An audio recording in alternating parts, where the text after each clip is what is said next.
Sveiki, mano vardas Simona ir šiandien Drakonų akademijos pamokėlėje aš papasakosiu, kaip Japonijoje švenčiama tapimo suaugusiųjų diena.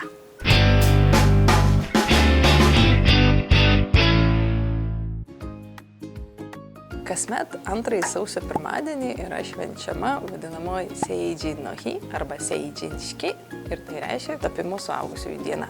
Ta diena yra minima jaunuolio, paauglio, jaunystės pabaiga ir naujo suaugusiojo gyvenimo pradžia. Sakoma, kad ši proga jau buvo minima dar 8 amžiuje ir tuo metu viena iš ceremonijos dalis buvo jaunuolio ar jaunuolės persirengimas iš vaikiškų rūbų į suaugusiojo.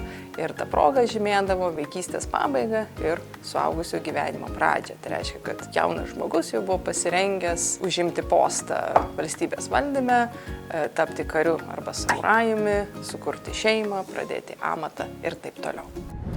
Tačiau šiuolaikinis šios šventės minėjimas tikėtina prasidėjo po Antrojo pasaulinio karo 1946 metais viename iš Saitamos prefektūros miestų. Tuo metu, norint pakelti jaunimo dvasią, suteikti jiems daugiau vilties, buvo nuspręsta surengti tokią šventę.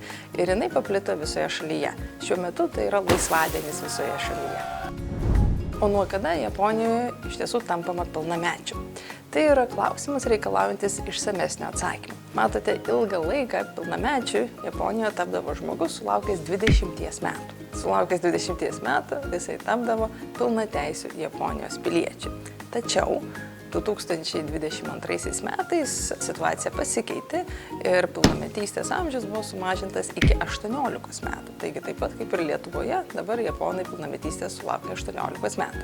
Tačiau, nepaisant to, daugelį vietų Seijin Shiki, Seijin no Hi arba šio tapimo suaugusiųjų diena vis dar minima, kai žmonėms sueina 20 metų. Taip išlaikant tradiciją. Kaipgi švenčiama ši šventė? Ja organizuoja paprastai miestų savivaldybės. Jos sukviečia žmonės, kuriems tais metais suėjo 20 arba 18 priklausomai nuo situacijos metų laikotarpiu nuo praėjusių metų balandžio 2 iki esamų metų balandžio 1 dienos. Taigi, visai galima situacija, kad kai kurie šventės dalyviai dar nėra sulaukę to amžiaus. Šventės dieną dalyviai pasipuošia. Merginos dažniausiai pasipuošia specialiu tradiciniu japoniškų rūbų kimono, tai specialiu jo tipu, vadinamuoju furisode kimono. Tai yra kimono, kuris turi labai ilgas rankovės. Tokį kimono tipą dažniausiai vilki dar netekėjusios jaunos merginos. Jis būna labai puošnus, dažnai prie jo priderinama šukuosena ir įvairūs aksesuarai.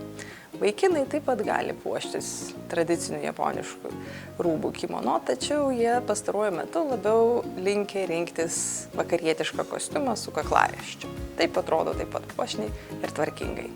Oficialiai daliai pasibaigus, jaunimas pasklinda po miestą ir eina savo grupelėse švęsti pilnametystės ar tapimo suaugusiais dienos.